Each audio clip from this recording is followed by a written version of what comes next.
Hello, welcome back to Garden Obsessed. My name is Carla, and today I wanted to talk a little bit about hydroponics and specifically the Kratky method. Hydroponics is something that when I heard the word, I used to think that it was complicated and not something that I would be able to do at home, and nothing could be further from the truth. So I wanted to try to kind of demystify that for some of you. I think it's one of the easiest methods that you can grow things indoors without a lot of investment, especially when we're talking about the Kratky method. And, you know, over the last couple years, I think there's been an increased demand for, growing some more of your own food. And especially the last 6 months or so, like with leafy greens and things like lettuce. So we will get to this in a minute, but first I just wanted to talk about some of the systems that there are. This is by no means all of the systems. There are a ton of systems, just as there are a ton of ways to grow food in soil. There's equally as many methods to grow food in water, which essentially is what hydroponics is, right? So what I probably used to picture would be some kind of a commercial ebb and flow type system. So that's going to be where, water with nutrients is pumped either constantly or periodically across the roots of your plant. That takes more infrastructure to set up. Once you get into pumps and concentrations and things like that, it gets a lot more complicated. Another type of system that is really popular for doing at home is called a DWC system. That stands for deep water culture. So a lot of the at-home hydroponic units that you'll see, like Aerogarden, Click and Grow, the new one that I just got is a Just Smart. Those are those type of systems. So deep water means, it's not a flowing system. There is a vessel of water that the roots of your plant stay suspended in. And in order to get the oxygen to the roots, there's usually some kind of an aeration system along with that. Which is essentially what those home units do. They have what's basically a fish pump that has an aerator on the end of it. And in the programming of the machine, it runs for a certain period of time.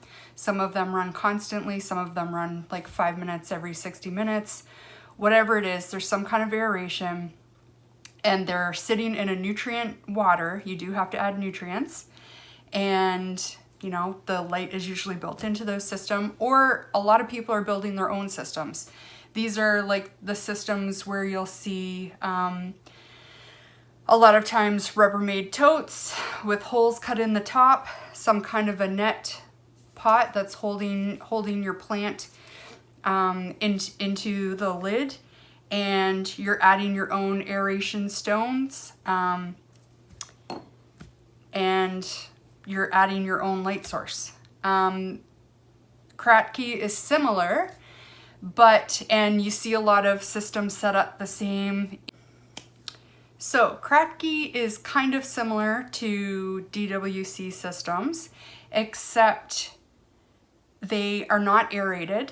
So what allows oxygen to get at the roots is that as your plant grows and the water level goes down, you don't refill it, or you don't refill it all the way. Sorry, I have refilled this one, but you make sure that there's an air gap so that there are aerial roots that your plant will create, and they provide oxygen to the plant. So I have had Aerogardens for between 10 and 15 years. I think it was like 2010 when I bought like my OG Classic 3 Aerogarden, and I've purchased 2 more since that time. and recently just purchased another brand similar type system. I've joined, you know, some groups that use those systems to grow their own food in their homes and things like that. And amongst those groups, my interest was piqued in Kratky. I had certainly heard of it and kind of knew the general concept, but I hadn't known exactly how easy it was. And I had nutrients, so nutrients is the only other thing you're gonna need in addition to, you know, some easy to get things, and there's some options. So like, you don't have to do it the same way I'm doing it. There are other ways to do it, which we will go over, but in joining those groups and in wanting to, you know, being bored in the wintertime, not able to grow things, I decided to give it a try and have really enjoyed it and wanted to share. So essentially with Kratky, one of the most common ways, this isn't the only way, and you can do this in larger containers. 5-gallon buckets are really common with Kratky to grow larger plants like peppers and tomatoes and things like that. You can grow cucumbers, a whole number, and basically your imagination is your limit, right? But I mostly wanted some leafy greens to supplement our, you know, winter eating. So I also can a lot of my own food and have an abundance of mason jars around. So the thing with Kratky is because you're adding nutrients to your water solution here, you don't want light to be able to get at it, or you could have an algae issue. So I did have some of these are 1 liter amber jars. I also had some 2 liter jars that are clear. So I covered those just with tin foil. If you look on Amazon, they actually make sleeves, fabric sleeves that you can get for jars. If you search like Kratky jar sleeve or jar cover, they will come up. And the other thing that I really like about using mason jars, these are wide mouth, and so is that 2 liter bottle, is that if you purchase these 3-inch hydroponic net pots, they fit into, this has water in it, or nutrient solution, because I'm going to get these planted up. But if you insert your net pot, it fits right in top there, and it makes for really easy, you don't have to do anything. If you're into 3D printing, there is a ton of cool 3D printing type things that you can create yourself. There's just so many things when you go looking for it. It's so fun and so cool. So next to these net cups, you're also going to want some kind of substrate that you're going to actually put your plant in. Now initially I had a package of these terracotta lid covers. They're meant to go with mason jars, with wide mouth. They set on top. So this one I've used to do like microgreens and sprouts and things.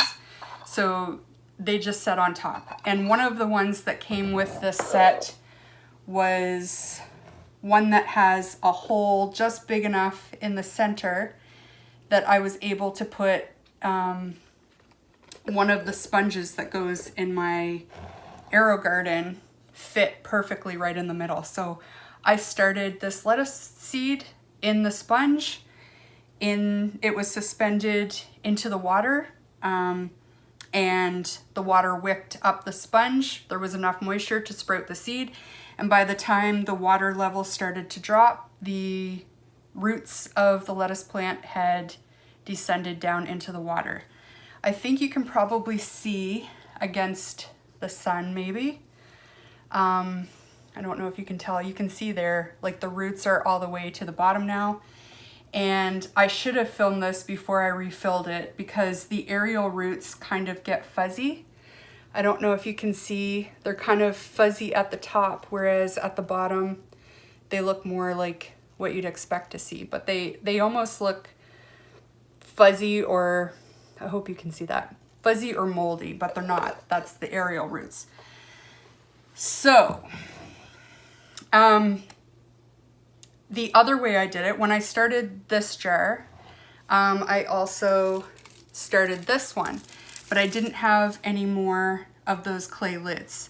So I had purchased those nets and I planted 3 seeds in this one. So they're not getting, I would suggest if you're doing this mason jar method, 1 lettuce plant per jar, but I actually used, I think you can see there, a mixture of, a common mix that people use in these net pots is cocoa coir and perlite. Well, I didn't have any perlite, but I did have vermiculite, which you could also use, and it's about a 70% cocoa coir to 30% perlite, or in my case, vermiculite. So I mixed those together, put it in the cup, planted those 3 seeds, they germinated. So when you're germinating your seeds, you want to make sure that the water level is going to be, you know, at least halfway up your basket, or depending on your substrate. You just want to make sure that water is able to wick up and actually get to the seeds to germinate it, so that the surface, I looked and made sure that the surface of the soil was staying hydrated when I was starting my lettuce seeds in this container. So one of the other substrates that you can use to put in your little net cups here is actually, this is expanded clay pebbles. And they literally are just little expanded clay, like little rock things. They're very light because there is a ton of aerated holes. I'm trying to find one that's broken here to see if you can see it. So it's filled with tiny little holes. I don't know that you can actually see that. I think you can. So it's super light and it wicks water very well. So here's a little cup that I have filled with dry pellets. And here is one that I have just sitting in some water, and I didn't pour water over top or anything. It wicks water really easily. I think you can see the shine on the clay pebbles there. So I started another jar with bok choy in it, and what I did is I hydrated my pebbles and I just stuck 2 seeds right in the top. And I was careful not to jostle it around. I didn't want my little seeds to fall very deep, but you can see that they have now sprouted. So I'm gonna start some more of these jars with some more lettuce. Now, I'll do this so you can see it, because I'm not sure you can see the difference. I have this full of my nutrient water, which we'll talk about in a second.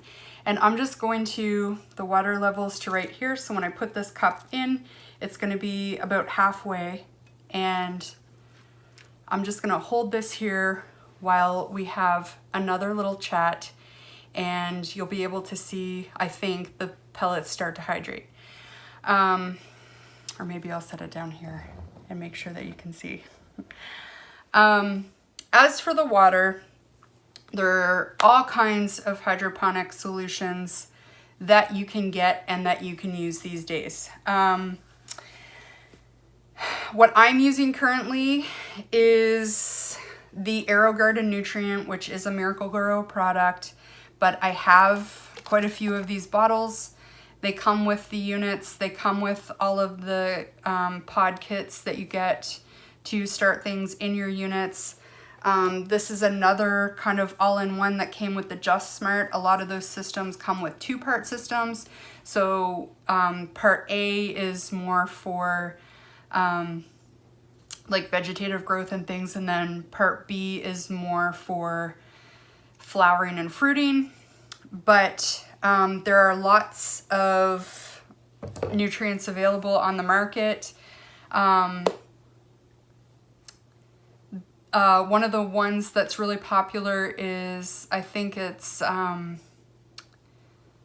Foxhill.